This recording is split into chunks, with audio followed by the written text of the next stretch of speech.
Bienvenidos a Escuela para la Memoria con Benjamín Polanco. Un cordial saludos a nuestros queridos atletas de la memoria. ¡Qué maravilla estar aquí! Qué emoción arrancar con esta exploración a fondo. Hoy tenemos sobre la mesa unos apuntes fascinantes sobre los niveles de profundidad en clasificación de palabras visualizables y abstractas. Un tema absolutamente vital, la verdad. Totalmente. Y la misión que nos plantean estas fuentes hoy es desentrañar cómo exactamente el cerebro puede transformar conceptos que son completamente invisibles, conceptos etéreos, en imágenes sólidas y sobre todo memorables. Bueno, es un auténtico placer sumergirse en este material. Fíjate que lo verdaderamente relevante de este texto es el contexto en el que nos sitúa desde el minuto 1. Quienes ya dominan las técnicas de memorización saben perfectamente cómo almacenar listas de objetos concretos, listas de números o barajas de cartas. Claro, lo físico, lo que puedes tocar. Exacto. Pero es que vivimos en un mundo hiperconectado y saturado de información, donde la verdadera moneda de cambio ya no es lo tangible, son los datos abstractos, las teorías complejas, la terminología técnica de cualquier profesión. Ya, es otro nivel de exigencia. Aprender a clasificar y visualizar esa abstracción pura es francamente la llave maestra para la retención del conocimiento a largo plazo. No hablamos solo de memorizar un glosario para aprobar un examen el viernes, sino de estructurar el mundo de una forma muchísimo más profunda en la mente. Pues a ver, vamos a desgranar esto paso a paso porque tiene tela. La premisa central que nos presentan las fuentes parte de una base que parece lógica una vez que le das vueltas, pero que a menudo se pasa por alto. Y tanto que se pasa por alto. Las palabras abstractas no son un bloque monolítico, no todas son iguales. Existe una jerarquía, una especie de escala que las clasifica según su facilidad para ser representadas mediante una imagen o una experiencia sensorial. Es decir, el esfuerzo exacto que tiene que hacer la maquinaria cerebral para encontrar un ancla en el mundo real. Claro, y esa idea del esfuerzo cognitivo es crucial aquí. El texto divide este esfuerzo en 3 niveles de profundidad muy marcados. Hay que entender que el cerebro humano es esencialmente perezoso. Perezoso en el buen sentido, supongo. En el buen sentido, sí. Busca siempre la vía de menor resistencia para ahorrar energía. Cuanto más alejado esté un concepto de una experiencia sensorial directa, más energía metabólica requiere para ser procesado, comprendido y finalmente almacenado. Tiene toda la lógica biológica del mundo. Por eso mismo, entender en qué nivel de profundidad nos encontramos antes de intentar memorizar una palabra técnica o filosófica cambia por completo la estrategia que debemos seguir. Vale, pues el primer escalón de esta jerarquía es lo que los apuntes denominan el nivel 1, alta imagen mental. Aquí entran conceptos que, aunque son invisibles, resultan bastante fáciles de visualizar. Son conceptos muy primarios. Eso es. Las fuentes mencionan ejemplos como el amor, el odio, la libertad, el miedo o la alegría. Y a ver, planteo una duda aquí para quienes ya utilizan palacios de la memoria de forma avanzada. Dime. Entiendo que el texto asocia la palabra amor a la imagen de un abrazo. Pero, ¿por qué el cerebro prefiere esta memoria táctil antes que un símbolo cultural universal? Por ejemplo, no sé, el clásico corazón rojo de San Valentín. Es una distinción brillantísima y me alegra que lo saques. A ver, el corazón rojo de San Valentín es un símbolo semántico. Es una convención cultural que hemos aprendido a base de ver películas y tarjetas de felicitación. Una construcción artificial, digamos. Justo. Sin embargo, un abrazo conecta de forma directa con la neurobiología evolutiva más profunda. Estas palabras del nivel 1 son abstractas, sí, pero están indisolublemente ligadas a respuestas biológicas inmediatas. Ah, claro, las hormonas y todo eso. Efectivamente, nuestro cerebro ha evolucionado durante millones de años para segregar oxitocina ante la presión táctil y el calor corporal de un abrazo de un ser querido. Y esto pasaba muchísimo antes de que inventáramos el lenguaje escrito o nos pusiéramos a dibujar corazones rojos. O sea que el cuerpo reacciona antes que el intelecto. Totalmente. Al usar la imagen emocional de un abrazo, no estás apelando a tu intelecto para recordar la palabra amor. Estás hackeando el sistema límbico. Estás forzando a tu memoria a revivir una experiencia sensorial profunda que ya lleva grabada de fábrica. Madre mía, qué interesante. O sea que no se trata solo de pensar visualmente en el abrazo, de lejos. Se trata de forzar al cerebro a sentir casi la textura de la ropa de esa persona. El calor, la presión en la espalda. Exacto. Darle gravedad física a la palabra para que no se escape. Bueno, esto nos lleva directos al siguiente escalón, que exige un salto un poco más sofisticado por lo que veo. Es el nivel 2. Imagen indirecta. Aquí la cosa se complica un poco. Según el texto, aquí la abstracción requiere de un contexto. Hablamos de palabras como la justicia, la honestidad, la creatividad o el orgullo. A diferencia del miedo o del amor, aquí ya no hay una reacción biológica tan inmediata. Hombre, es que en este punto se produce un salto cognitivo enorme. La justicia o la honestidad no tienen un rostro universal, tampoco provocan un pico hormonal instintivo con solo mencionarlas. Son construcciones puramente sociales. Normas de convivencia, al final. Exacto. Por lo tanto, la abstracción ya no se puede representar con una simple emoción primaria o un gesto físico básico. El cerebro necesita imperativamente imaginar una dinámica social, una fricción entre seres humanos para poder darle sentido a esa palabra. Y para este nivel 2, el texto propone una técnica muy específica: crear una escena o una pequeña historia que muestre la palabra en acción.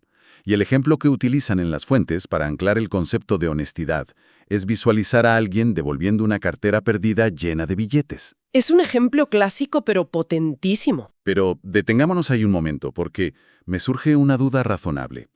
Si yo asocio un concepto ético y filosófico tan sumamente amplio como la honestidad a una sola acción tan extremadamente particular como devolver una cartera en medio de la calle, Te entiendo por dónde vas.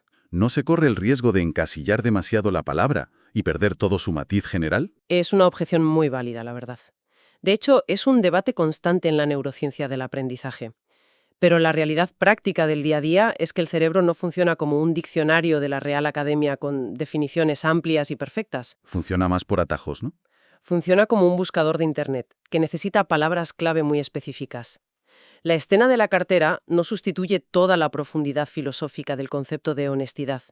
Lo que hace es actuar como una llave de acceso rápido para desbloquear toda esa red semántica. Un ancla. Un ancla narrativa, exacto, porque nuestra mente es, en su diseño más básico, una máquina de contar historias.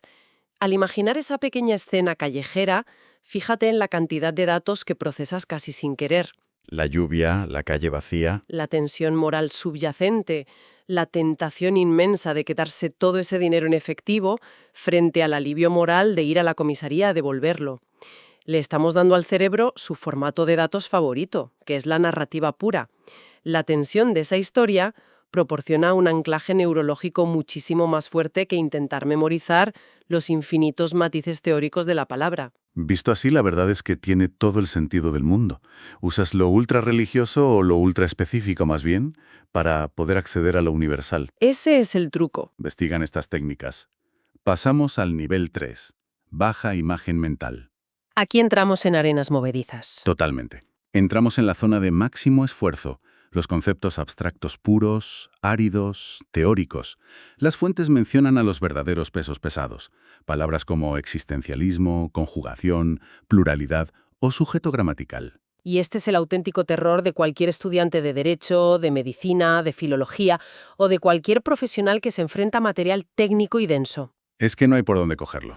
Es que el desafío cognitivo en este tercer nivel es monumental. No hay un instinto biológico primario al que aferrarse como en el nivel 1. Tampoco hay una escena callejera evidente de una cartera en el suelo como en el nivel 2. Son ladrillos puros. Son herramientas puras del intelecto humano, totalmente desprovistas de emoción y de referentes físicos directos en la naturaleza. No puedes tocar la pluralidad. Para este nivel 3 tan árido, las notas de las fuentes sugieren algo bastante curioso. Recomiendan el uso de analogías, la creación de esquemas mentales o la vinculación con palabras muy concretas mediante dinámicas espaciales. Esa es la clave, la espacialidad. Y dan un ejemplo concreto con la palabra conjugación. Sugieren visualizarla como piezas de un rompecabezas que van cambiando de forma según la persona y el tiempo verbal. Confieso que al leer esto en los apuntes al principio me sonó a juego de niños. Suele pasar. Parece poco serio. Sí. Me preguntaba si realmente sirve ponerse a montar un Lego mental para procesar conceptos técnicos tan pesados y aburridos, en lugar de usar la clásica repetición espaciada pura y dura, con tarjetas de memoria. Sirve, y sirve maravillosamente bien, porque reduce drásticamente lo que en psicología llamamos la carga cognitiva. A ver, la repetición mecánica de un concepto abstracto fatiga la memoria de trabajo a una velocidad de vértigo. Porque no hay de dónde agarrarse, ¿verdad? Exactamente. Es como intentar escalar una pared de cristal. Al transformar el concepto en un sistema de piezas móviles como ese rompecabezas, de repente estás obligando a trabajar a la corteza parietal, que es la zona del cerebro encargada del procesamiento espacial y motor. Estás repartiendo el peso inmenso del concepto técnico en diferentes áreas cerebrales. A ver, entonces vamos a darle volumen a este ejemplo del texto porque merece la pena diseccionarlo a fondo para quienes nos escuchan. Si imaginamos esa conjugación como un rompecabezas, no deberíamos pensar en piezas de cartón estáticas encima de una mesa, sino en algo mecánico, algo vivo. Cuanto más físico y pesado, mejor. Vale, imaginemos una gran pieza central, metálica, muy pesada y cubierta de grasa, que representa la raíz invariable de un verbo. Y a su alrededor están orbitando otras piezas sueltas de diferentes colores. Me gusta esa imagen. Si acercamos una pieza azul, muy fría al tacto, que representa el tiempo pasado, y la encajamos a la fuerza en esa raíz metálica, los bordes de ambas piezas mutan, los engranajes giran y se ensamblan con un chasquido mecánico sonoro, un clac fortísimo. Perfecto. Y si luego quitamos la pieza azul de un tirón y acercamos una pieza roja, ardiente, que representa el futuro, la estructura entera vuelve a retorcerse chirriando para acomodar esa nueva terminación. Fíjate en la inmensa riqueza de esa arquitectura visual que acabas de construir. Al añadir sonido, ese chasquido mecánico que has mencionado, al añadirle peso a las piezas, temperatura, colores y movimiento giratorio, se fuerza a la mente a tratar la gramática abstracta como un objeto físico. Como si existiera de verdad. Eso es, un objeto que sigue las leyes de la física newtoniana dentro de un espacio tridimensional imaginario. Con esta técnica, la abstracción desaparece y se convierte en una máquina que uno puede operar y manipular mentalmente a voluntad. A ver, intento aplicar esto sobre la marcha con otro ejemplo. Si intento visualizar otra de las palabras del texto, el concepto de pluralidad, ¿qué hago? Porque si imagino un montón de personas iguales metidas en una habitación, eso me sugiere multitud o incluso clonación. Claro, el matiz se pierde. Exacto. No capta la idea puramente gramatical de la pluralidad. Me doy cuenta de que superar este nivel 3 requiere un esfuerzo creativo inicial enorme. Totalmente. Es un esfuerzo titánico al principio, y es justo ahí donde la inmensa mayoría de la gente abandona la técnica. Para visualizar pluralidad de forma precisa, en lugar de personas estáticas, habría que imaginar un proceso activo de multiplicación física constante. ¿Cómo sería eso? Por ejemplo, podrías visualizar un sello de goma gigante de oficina golpeando un folio en blanco sobre una mesa. Y con cada golpe ensordecedor, no solo aparece una marca de tinta plana, sino que el objeto original que estás sellando se desdobla físicamente en el espacio tridimensional. Como una máquina fuera de control. Como una fotocopiadora tridimensional que se ha vuelto loca y no para de escupir copias sólidas que llenan la habitación. El esfuerzo creativo inicial para construir esta película mental es muy alto, sí, pero el retorno de inversión en la retención a largo plazo es incalculable. Nunca más se te olvida el concepto. Hablando de construir estos andamiajes mentales tan pesados y de retornos de inversión, esto me hace pensar de inmediato en una de las grandes pesadillas de cualquier estudiante o profesional.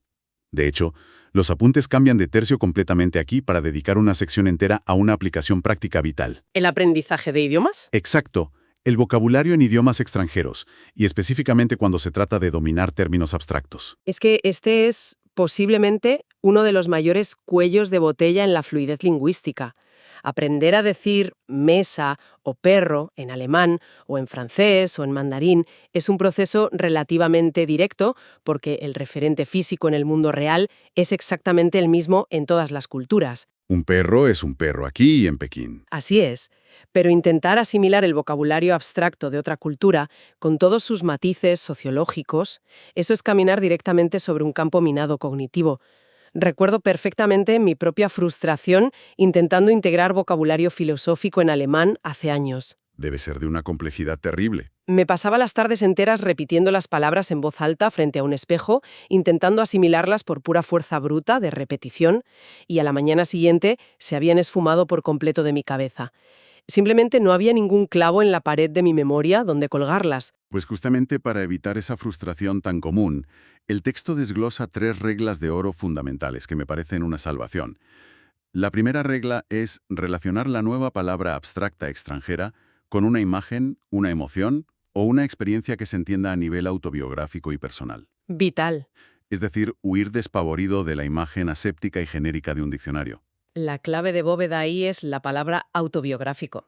Si alguien necesita aprender una palabra alemana compleja como Sehnsucht, que se traduce muy vagamente al castellano como un anhelo profundo o una melancolía vital, Un concepto muy deprimente, por cierto. muy romántico alemán, pues de nada sirve visualizar el emoji genérico de una cara triste del móvil.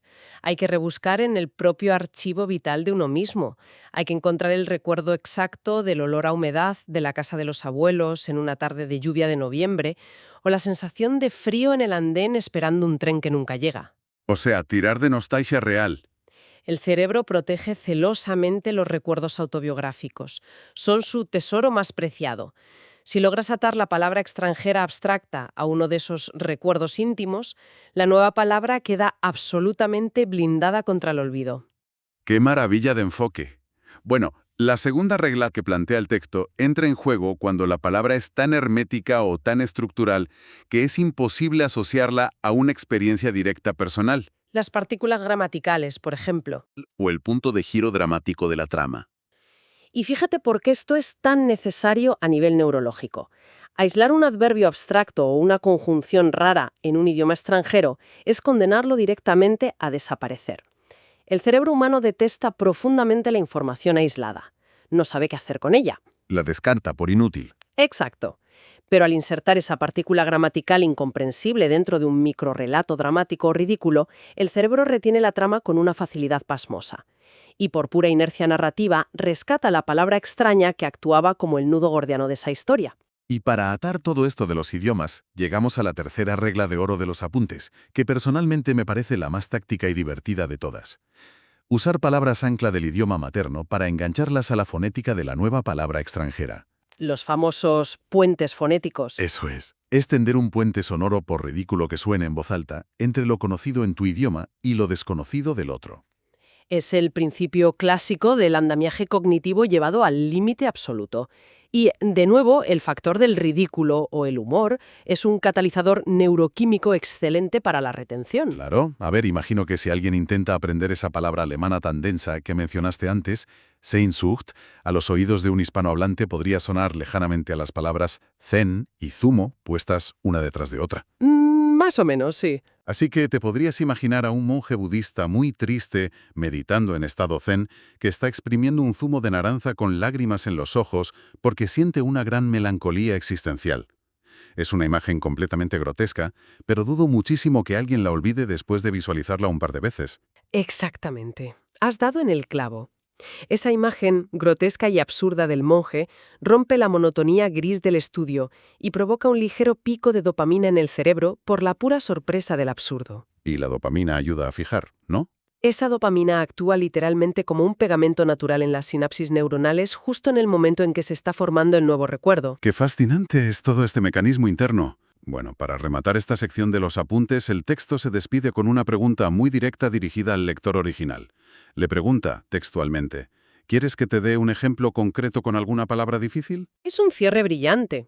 Y aunque no tenemos en nuestras fuentes la respuesta que generó esa interacción, creo que la sola presencia de esa pregunta encapsula una filosofía de aprendizaje completa. Plantea un punto crucial sobre cuál debe ser nuestra actitud frente al conocimiento denso.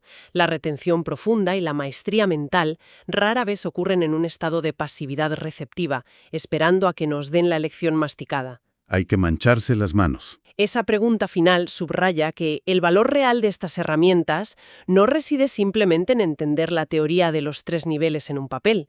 Reside en la proactividad de someter tu propio sistema cognitivo a estrés. Buscar los límites. Hay que exigir el ejemplo difícil, buscar a propósito esa palabra técnica de tu temario que parece inmemorizable y pelear en el barro con ella aplicando estas visualizaciones.